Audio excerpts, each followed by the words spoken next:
Are you getting caught up in the latest health trends and feeling overwhelmed as to what diet is best? We get it, and that's why, as leaders of wellness in our community, Joanne's Place Health Foods has created the Wellness on Purpose podcast. On this podcast, you can expect community and brand experts to share impactful, educational, and realistic information to help you progress on your journey to live wellness on purpose now and for future generations. My name is Marissa Lachlan. I'm a holistic nutritionist in partnership with Joanne's Place and your host for this podcast. Welcome back, everyone. And if you're joining us for the first time, welcome to the Wellness on Purpose podcast. I am celebrating. We are officially in March and spring is right around the corner, which means more sunshine, getting outside and starting to garden, and also fresh air. This also means, though, that time is passing, and that means that we are aging, hopefully gracefully, but regardless, we are aging.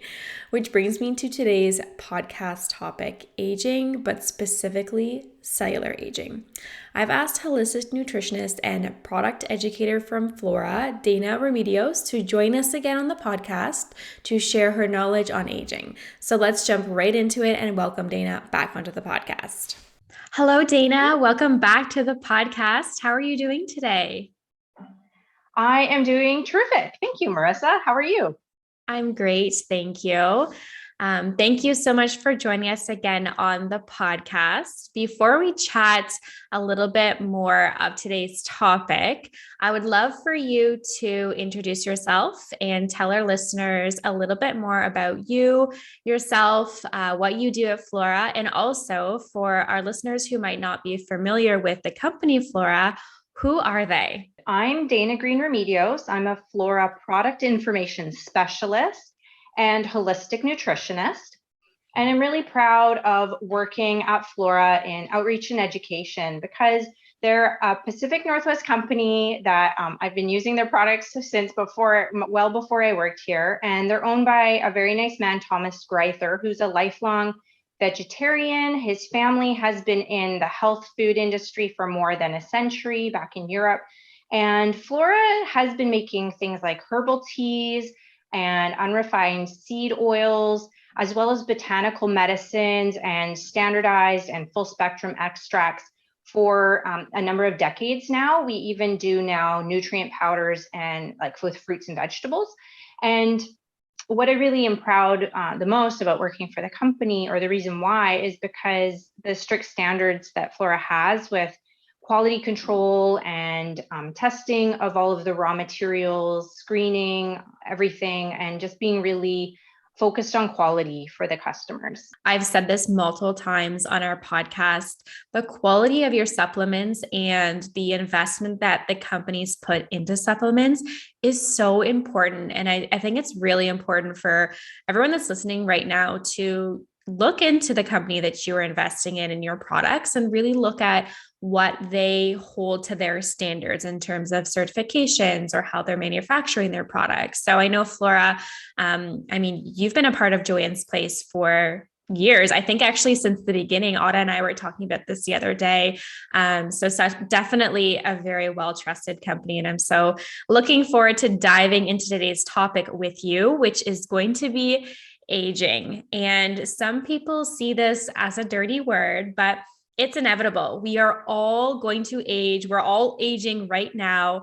But how quickly we age mentally, physically, physiologically really differs from person to person. Even two people who are the exact same age, or even just people who are born at the exact same time, will age completely differently. And we're going to talk about how to preventatively support aging later in the episode. But first, I want to start by talking about what is actually happening when we age. We tend to think as aging of specifically a number or a change in appearance, like gray hair, or our bodies might be looking different. We might need a walker. We might be moving a little bit slowly, but those are not just the only indicators of aging. So I want to dig a little bit deeper on an internal level and talk about specifically cellular aging. So let's start there. What exactly is cellular aging? So at this point, we're actually super lucky to be living now because there are a lot more knowns than there were even 10 or 20 years ago. Like, we have made incredible strides in terms of science and understanding really what aging is and being able to measure it and things like that. So we know of at least two mechanisms of aging at the cellular level. So cellular aging, we know of replicative and chronological aging with our cells, but we are still sort of figuring out what those are defined as, and it's a work in progress right now. But generally, cellular aging, we can define it as declining progressively, and generally it's poor resistance to stress and worsening sort of physical shape of the cells. So they're becoming damaged or they're somehow harmed. They're not really functioning in the same way as before. And so that's tied to, of course, a loss of function over time, gradual loss of function, and eventually it can even lead to cell death. Before cell death, they get to a sort of a zombie phase, which is called senescence. And so that is something that you might hear of if they're learning about aging cells, but that's essentially what we're talking about when we're talking about cell aging. Okay. Even though everybody's cellular aging and aging in general will look different, there's a lot of similar factors amongst people that is affecting our cellular aging. So what are those common factors that our listeners should be aware of that will progress their aging process?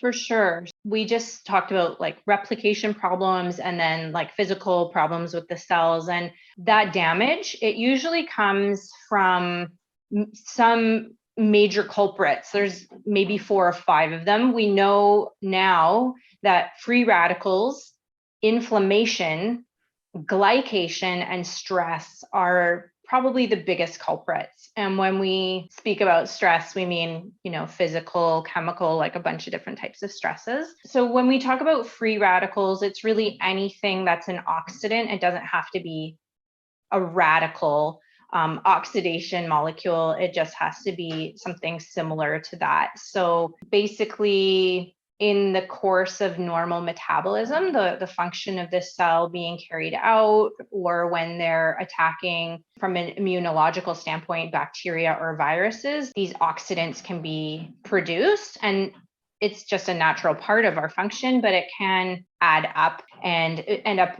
damaging the cell with free radicals. And then another thing that can happen is when we're breaking things down in the body, our toxic substances are being broken down. From that activity itself, we can actually produce some other kind of damage. So there are a few different ways that this can come about just naturally, even if we're not being exposed to anything particularly damaging from our lifestyle. But then if we are experiencing something damaging from our lifestyle, that'll just compound the problem. And that might be why, as you're saying, there's differences from person to person so much, because those other two things, like the oxidation and the detoxification, we all do that. But depending on how much we exercise, how our sleep is, our moods, and even certain gene mutations that can be triggered from our lifestyle, then of course that'll all lead to different levels of biological aging from one person to the next. You mentioned quickly about free radicals, and I'm not sure if everybody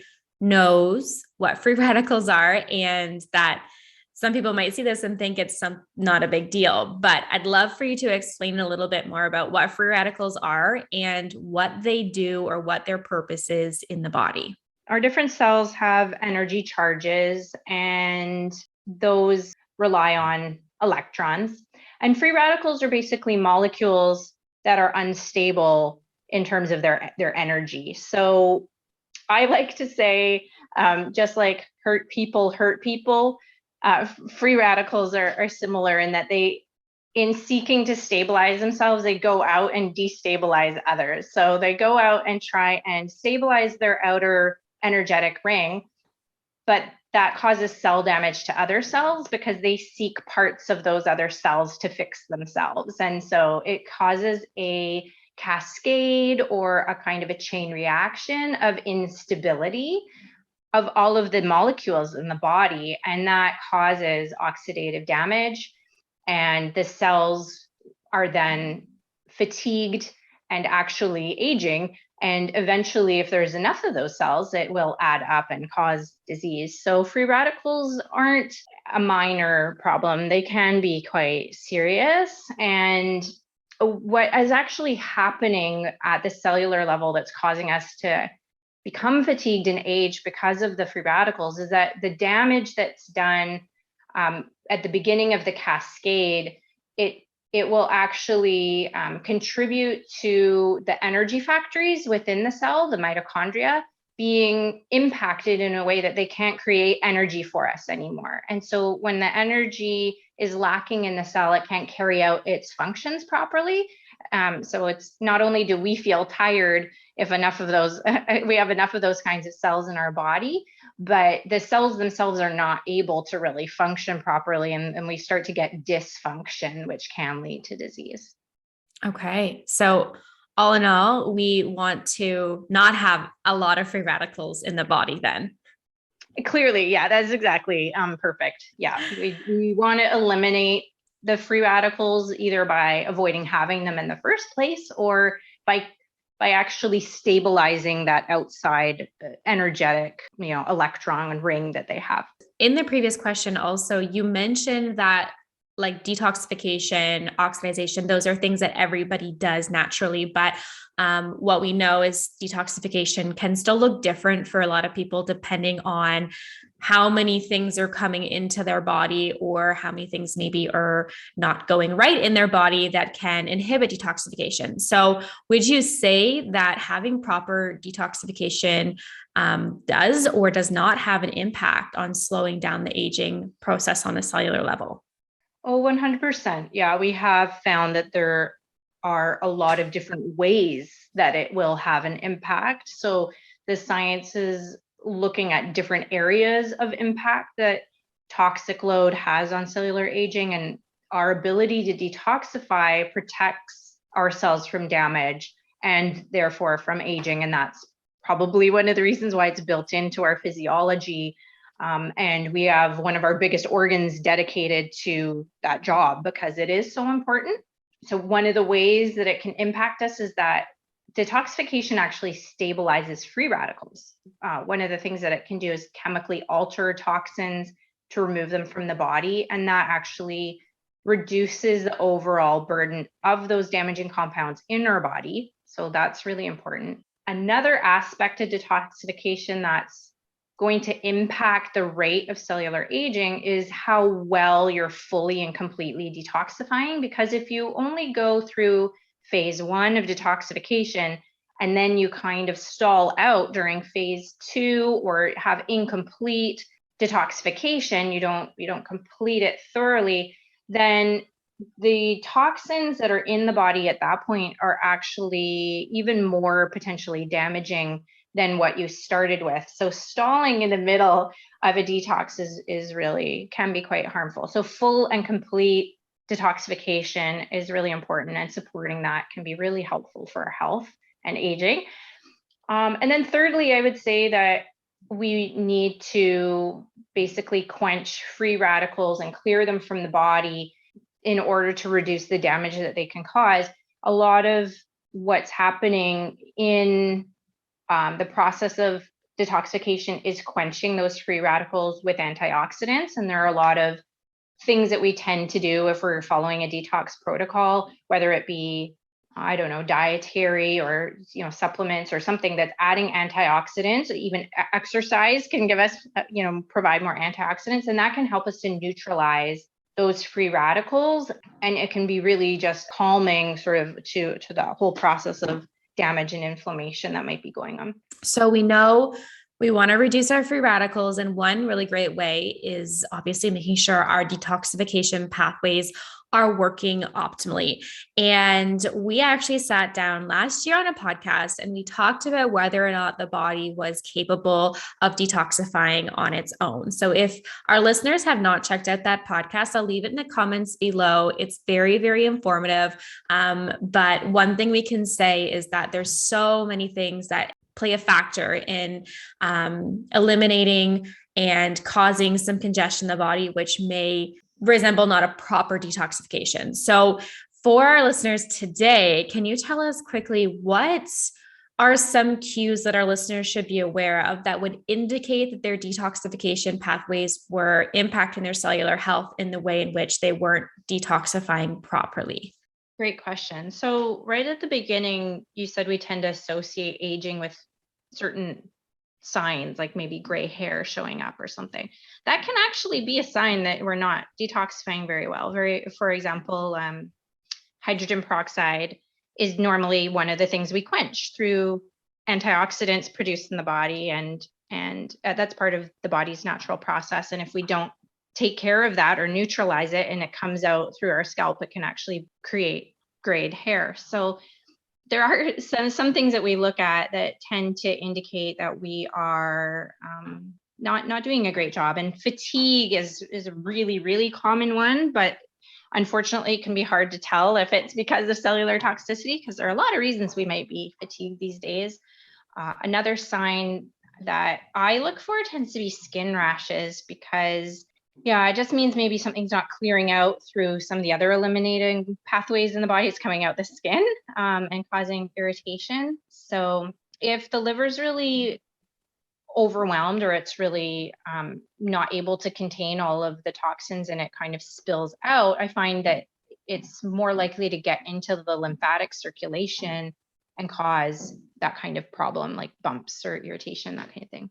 Yeah, I don't know what things you tend to see with people, but I know a lot of people complain of frequent headaches and other brain problems like brain fog, or they don't sleep well, they feel moody, and oftentimes that can clear up if they've supported their cleansing a little bit better. It tends to improve because all of those things are usually tied to inflammation in the brain, and that can in turn be tied to a buildup of toxins that aren't clearing from the brain properly. So there are a lot of different things we could look at. I think digestive issues too, like constipation is a classic one.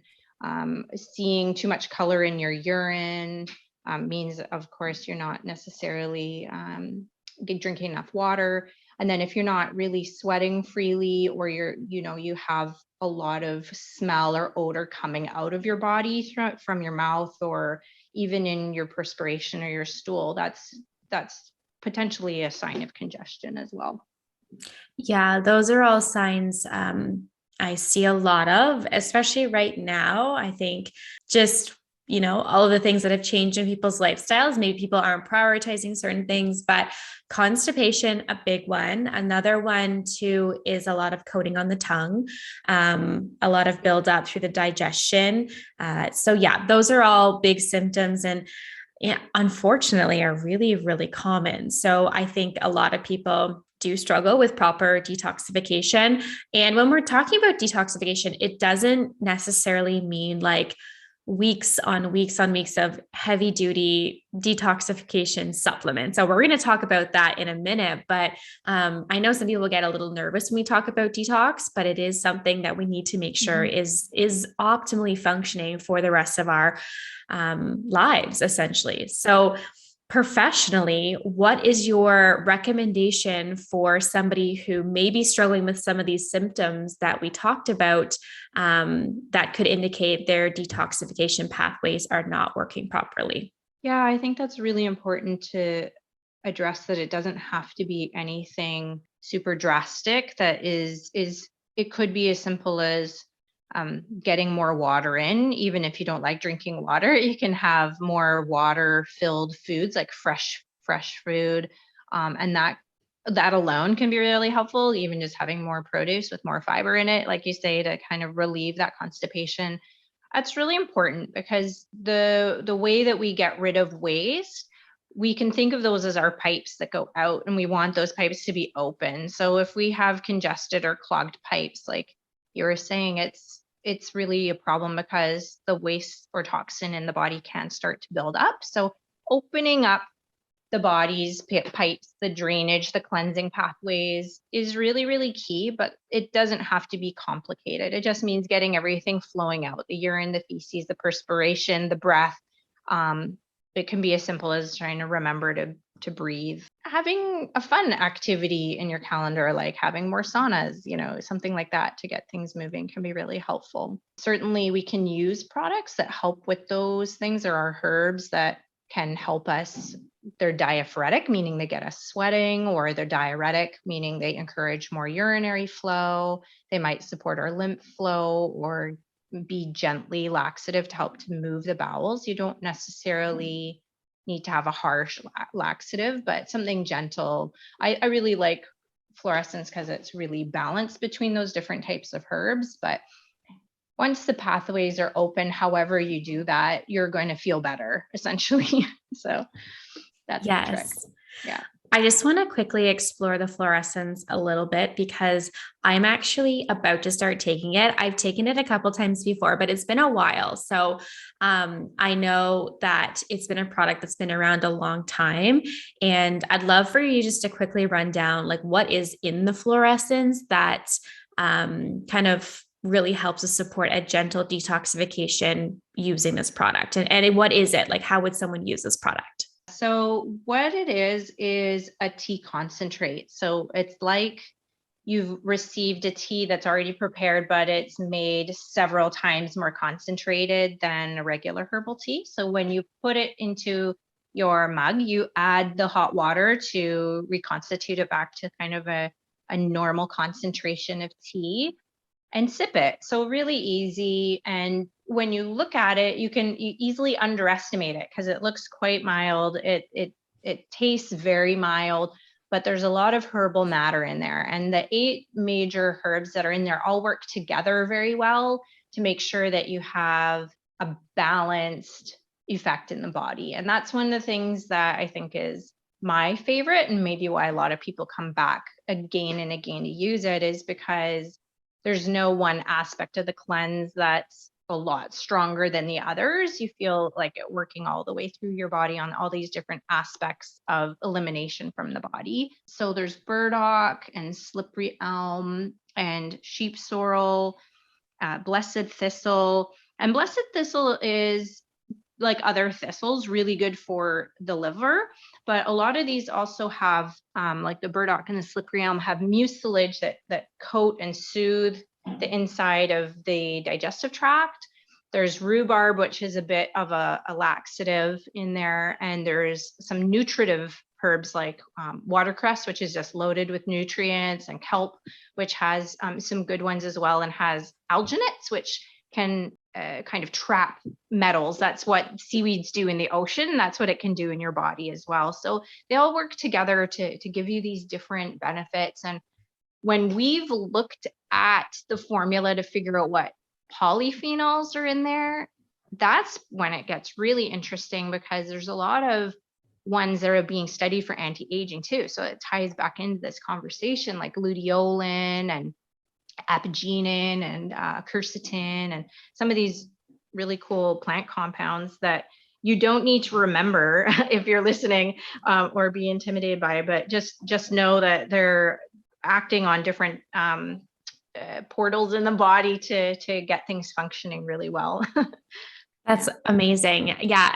As I mentioned, I've used fluorescence before, but the last 2 times I'd used it, I wasn't tracking my progress or like what my symptoms were. It was more or less just kind of a refresh. But actually this time around, I'm using the fluorescence because I have a couple little skin spots that are just really itchy, really irritated. And I'm thinking, okay, something isn't moving properly. And I love that you address that as one of the symptoms of maybe that the detoxification pathways aren't working properly. So for our listeners, I am going to be using this product over the next 2 weeks. And then I'm actually going to come back and do a podcast episode to give you a full review on the product and whether or not my symptoms have subsided, if other changes has happened. So if you're listening now, check back in 2 weeks for my full review on the product. And hopefully I see some better elimination and detoxification after using it. Now, I want to just dive a little bit deeper into specific diets for cellular aging, because there's a lot of conversation out there about this is better, that is better. And I feel like as a holistic nutritionist, you probably have a very similar approach to whole nutrient dense food as like the number one priority, no matter what diet you're following. But I just love to know what you think professionally that supports more of a cellular aging in terms of a diet.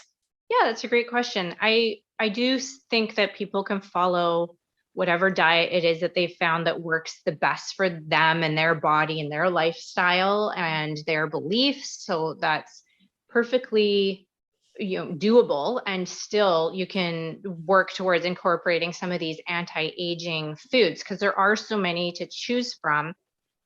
There's a growing body of really, really good science, but one groundbreaking study was just completed. It's the first of its kind. Hopefully, we get a lot more. And what they're looking at is how foods can turn on and off our genetic switches, and in doing so, like, affect the way our DNA works. So I think that is very exciting. And a lot of what seems to do the switching on and off can be found in food that we have known for a long time is healthy for us, that we kind of already know that they have these antioxidants or polyphenols or what we call methylation adaptogens, which is kind of a mouthful, but essentially it just helps the genes, the DNA, to turn on in ways that they should or turn off in ways that they should, so that the function is keeping us healthy. And so we'll find those a lot in foods like that we know we should be eating, like green leafy cruciferous vegetables, for example, are really good from a number of reasons. So they have a lot of different things going for them. They help our cells to methylate, and then they also have these different compounds in them that are really cell protective and anti-aging. So if we can make them the bulk of our diet, whatever diet you follow, and then really make them also your major source of carbohydrate instead of relying on refined foods for carbohydrate, that right there would be like, you would already be, I think, like halfway there. I think that's really, really important. But the scientists that are looking into this the most, they've found that it's important to get enough good quality fats. And I think that we tend to make the fat in our diet an afterthought. So thinking about it, making sure that it's an important component that has a good quality, that it's contributing something to you. Maybe it's higher in omega fats, or it's just unrefined. That's really important too. And those are the things that we really want to make sure that we're doing, the positive things. Of course, with every diet, there's usually things you shouldn't do also. But Yes. I tend to focus on the do's, because I think it's easier to add things than to try and take things away from people. But if you were willing to give it up, sugar would be one thing that you would want to give up. And just overall, not eating so much. Like, that's really something that we found, like extending the time that we go without food overnight is helpful.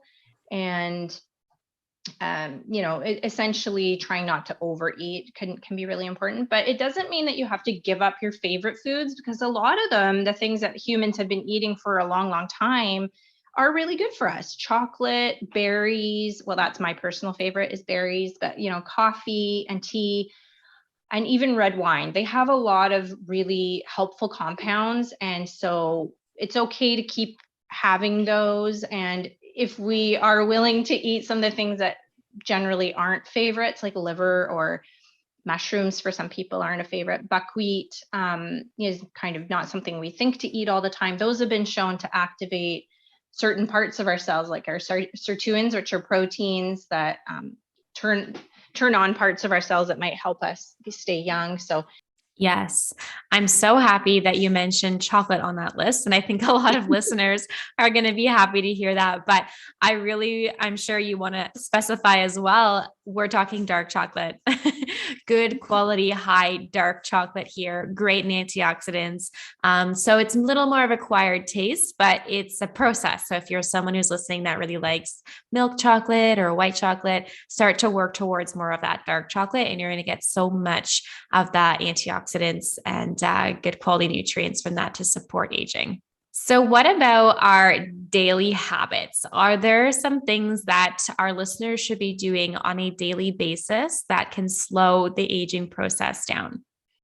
Sure. The things that for a long time we didn't think were that important, that turns out they are super important. I think for a long time, we thought that when we cracked the genetic code, we would find out that everything is up to our genes. But it turns out that sleeping and being in a happy relationship, or, going for a walk, getting outside, is what is going to make the genes do what they do. So it's really up to us and those everyday habits to really create a healthy life. So I think if you can get outside for a walk every day, that would be absolutely a powerful and yet very simple thing to do that most of us are able to do. So trying to sleep well is a little more complicated. And then even more complicated is managing our stress levels. But, if you can get outside and go for a walk, it'll probably impact your sleep and your stress as well. So I would start with the walk and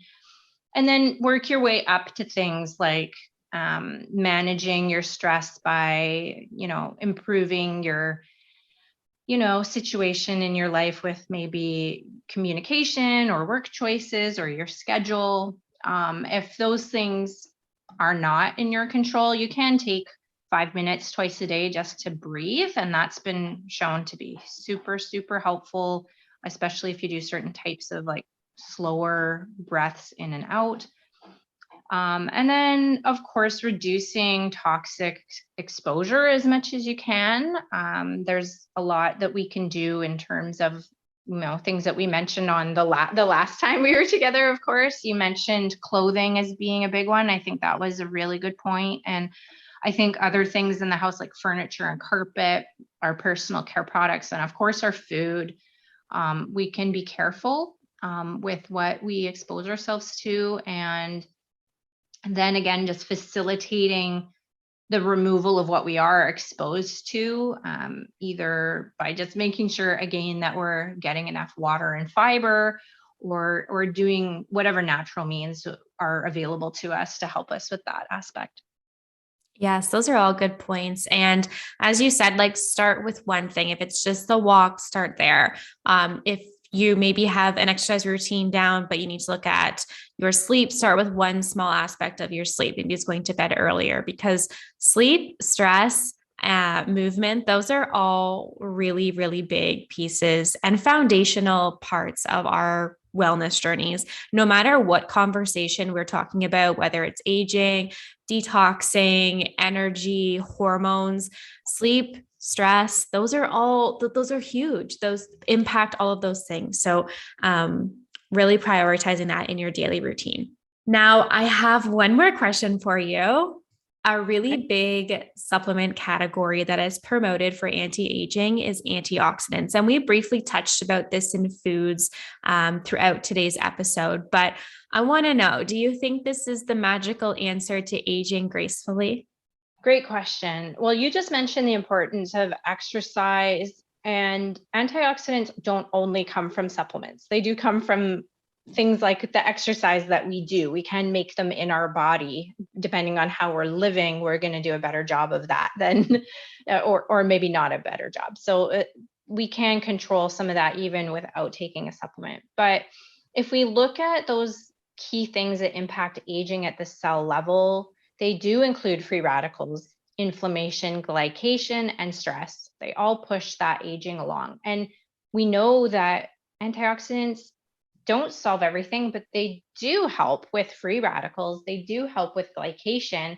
And so they help with a large part of what is making us age. And it could even impact inflammation if we're consuming certain sources of antioxidants. So I do think that they should be on board. They will play an important role for us. It should be something we're considering. It might not be a magic bullet, for example, or wave a magic wand, but I don't think that we can address aging if we're not thinking at least about where we're getting our antioxidants. And certainly at Flora, we talk about it a lot. We've done a lot of talk about longevity and aging well, and myself and the Flora product information supervisor, Robert, have discussed a lot of the scientific papers that have come out, and it's enough to convince us to start using certain products. Like there's definitely a lot of good science for grapeseed extract, astaxanthin.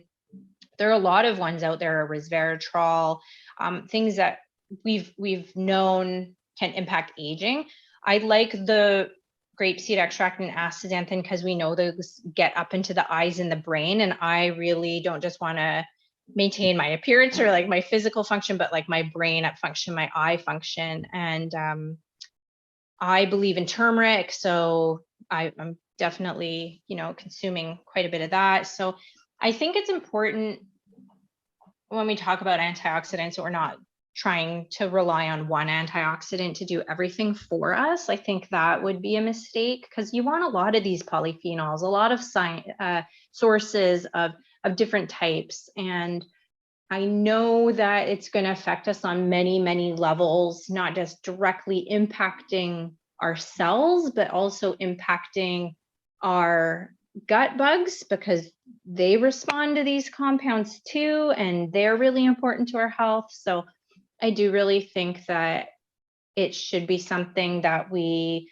take care to make sure that we're consuming them, that we're making them maybe by getting exercise, and also if we need some support, that we're consuming maybe a variety of types of antioxidants or different compounds. And I can't help but bring up fluorescence again, just because, again, we did look at what it contains, and it does have a number of the ones that I want to consume more of, like quercetin, apigenin, and apigenin for me, because as a woman that's starting to get to the age where it's harder to maintain my weight, that's one that's been connected to helping with that. So yeah, I definitely think that having a product like fluorescence is helpful from a number of angles, but you can also just get it through your lifestyle. Absolutely. And as you mentioned, like the fluorescence, we'll just quickly circle back to that because I think it's a great product as well. Because as you mentioned, it's containing those polyphenols and antioxidants, but it's also working on a detoxification level as well, which we want both actions to be happening to help slow down aging. So that's fantastic. If you guys are still here listening to this episode and you guys are interested in supporting your detoxification pathways and slowing down the aging process, as I mentioned, I'm going to be doing a full review of my experience using Flora Essence, and I will bring that onto the podcast in 2 weeks. So check back. But in the meantime, if you want to learn more about this product, how to use it, and start to incorporate it into your daily routine, please pop into any of our Joanne's Place locations and pick yourself up a bottle. Dana, I want to thank you so much for joining us again on the podcast today. You are such a wealth of information, and I'm really grateful for your time and being able to share all of that with us today. Oh, thanks so much, Marissa, for bringing me on and letting me ramble on. No, I really like our conversations. You're really a pleasure to speak with, and I look forward to finding out about your cleansing. I'm also going to be doing some this spring, so yeah, we should chat and catch up again in a couple weeks, see how it went.